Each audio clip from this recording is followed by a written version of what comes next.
राम राम दोस्तों, सुपरदाई सीता दुबे के चैनल में आप सभी का स्वागत है। दोस्तों, आज मैं आप लोग को पितृपक्ष का एक बहुत अच्छा पारंपरिक कहानी बताती हूँ। और दोस्तों, मैं आप लोग से आशा करती हूँ कि आप लोग ये कहानी अवश्य पूरा सुनेंगे। कहानी बहुत अच्छी है और पितृपक्ष में इस कहानी को सुनने से बहुत अच्छा फल मिलता है। सुनना चाहिए पितृपक्ष में इस कहानी को, इसलिए मैं आप लोग को सुनाना चाहती हूँ। तो दोस्तों, कहानी शुरू करती हूँ। कहानी है, 2 भाई रहते हैं। एक बड़ा भाई जो रहता है वो पैसे वाला रहता है, अमीर रहता है। छोटा भाई रहता है वो गरीब रहता है। और बड़े भाई की औरत जो रहती है वो थोड़ा घमंडी रहती है। छोटे भाई की औरत रहती है बहुत सीधी-सादी, शालीन रहती है। और एक बार जब वैसे तो बड़े भाई की औरत जो है वो छोटे भाई की औरत को कुछ नहीं समझती, मतलब बहुत उसका बेइज्जत करती है, उससे अपने घर का काम कराती है और उसको बदले में उसकी गरीबी रहती है, उसको ज़रूरत रहता है, उसके बच्चे भूख के मारे तड़पते रहते हैं तो बड़े के यहाँ चली जाती है जब बुलाती है तो। और जब वो बड़े अपनी जेठानी के यहाँ काम कर लेती है तो जेठानी जो है उसको रात का ठंडा खाना कुछ भी दे देती है। तो पितृपक्ष आता है और पितृपक्ष में श्राद्ध के दिन आता है तो उसका पति अपने पति से बोलती है कि मतलब श्राद्ध है तो श्राद्ध करना चाहिए। तो उसका पति बोलता है कि ये सब करने का कोई मतलब नहीं है, क्या मतलब है ये सब करने का? तो पत्नी बोलती है कि नहीं, हमें दिखावा करने का तो एक बहुत अच्छा मौका मिला है अपना रुतबा दिखाने का, खाना-पीना अच्छा कराएँगे अच्छे से, तो लोगों के बीच में हमारा और मान-सम्मान बढ़ेगा। पति उसकी बात में आ जाता है और बोलता है ठीक है।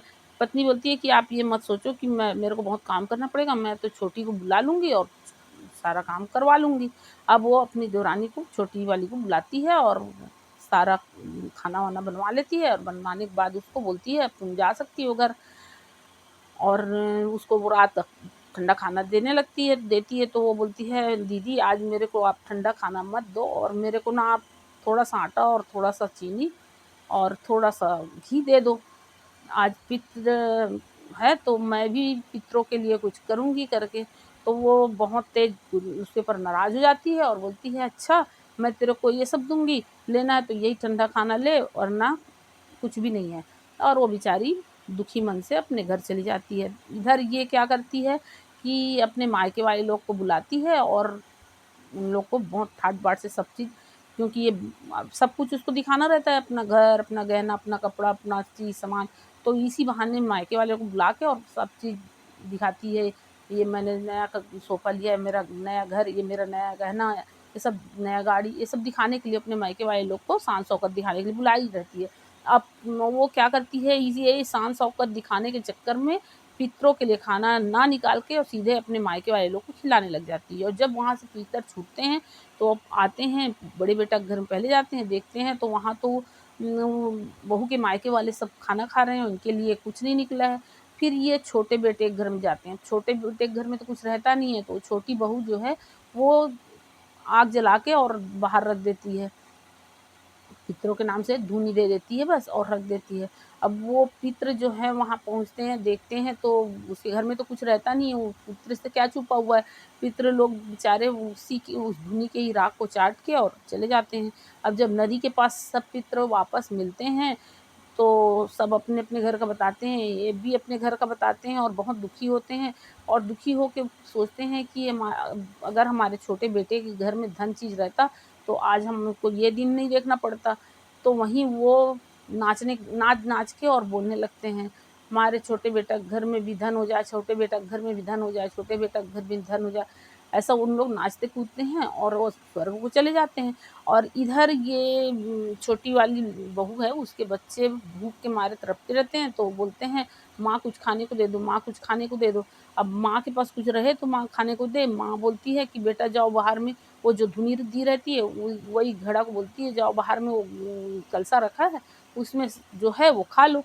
अब वो बच्चे जब जाते हैं, तो वो कलसा पूरा सोने के सिक्के से भरा रहता है। अब वो बच्चे आके बोलते हैं, माँ, माँ उसमें तो सब ये पैसा भरा हुआ है, सिक्का भरा हुआ है।